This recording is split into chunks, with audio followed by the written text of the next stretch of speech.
विकासावर भावनेचा हा वर्चस्व या निवडणुकीमध्ये झाला असं मी म्हणू शकतो. विलासरावांच्या आठवणीवरच आपण त्या ठिकाणी मतदान करावं, हे फक्त आणि फक्त हा जो काही काँग्रेस पक्षाचा एजेंडा होता, त्यांनी विकासावर न जाता भावनेवर गेले आणि मला असं वाटतं की त्याचा विजय हा झाला असं आपण समजू शकतो. नाही, आपण जर पाहिलं राष्ट्रवादीचे जरी देखील मतं जर आपण एकत्रित पाहिले, त्यांना देखील अपेक्षित तसं मतदान झालेलं नाहीये. आणि भारतीय जनता पार्टीला जर आपण एकंदरीत पूर्ण मतदार आपण जर पाहिलं, गेल्या 2017 मध्ये लातूरमध्ये जेवढं मतदान झालं होतं त्याच्यापेक्षा 1.5% मतदान भारतीय जनता पार्टीला अधिकच झालेलं आहे. पण काही प्रभागांमध्ये जिथं आपला पराभव झालेला आहे, जिथं आपण मागं पडलो, त्या ठिकाणी ज्या आपल्या सीट्स गेलेल्या आहेत ते 200, 250, 400, 500 मताच्या यांनी गेलेले आहेत. आणि काही प्रभाग जे आपले जिंकलेले ते 3-3, 2,500 हजार, 2,000 हजाराच्या पुढून देखील आपले ते सीट जिंकलेले आहेत.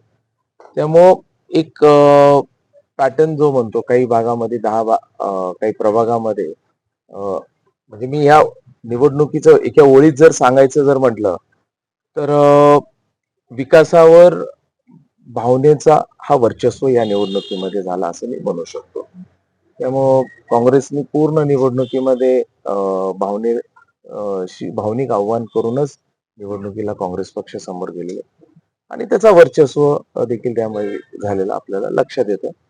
आणि आमच्या ह्याच्यात देखील आपण काही कमी जास्ती गोष्टी असतील त्या देखील आम्ही पक्ष म्हणून एकत्रित बसू आणि त्याच्यावर चर्चा आणि त्याच्यावर आमचं सगळ्यांचं चिंतन देखील आम्ही सर्वजण करू.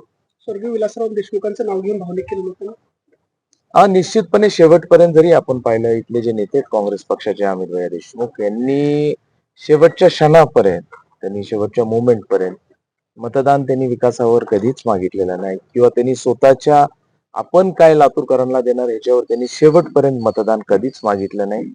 त्यांनी शेवटचंही त्यांची पोस्ट जर आपण पाहिली तर त्यांनी तेच सांगितलं की विलासरावांच्या आठवणीवरच आपण त्या ठिकाणी मतदान करावं, हे फक्त आणि फक्त हा जो काही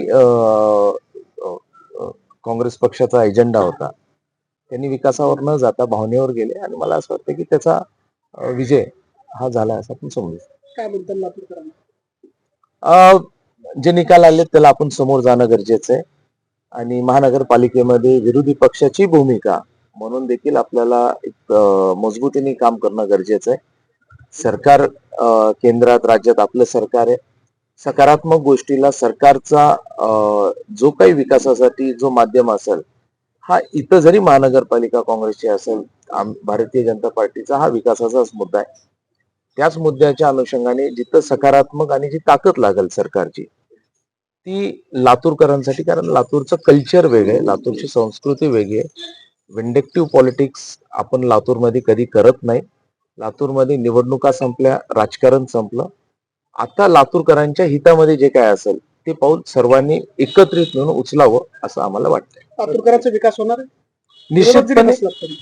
निश्चितपणे विरोधात जरी बसलो तर केंद्रात राज्यातून जे काही सरकारची भूमिका असेल त्याच्यातून जे काही आपल्याला निधी असेल, जे कामं खेचून आणता येईल ते आपण घेऊन येऊ आणि एक सक्षम महानगरपालिकेमध्ये प्रत्येक प्रश्नाला असेल, विविध गोष्टीला असेल, त्या ठिकाणी महानगरपालिकेमध्ये ती भूमिका सर्व नगरसेवकांची असेल, पण सकारात्मक पद्धतीने लातूरच्या संस्कृतीला शोभल अशा पद्धतीचंच काम या ठिकाणी केलं जाईल. जिल्हा परिषद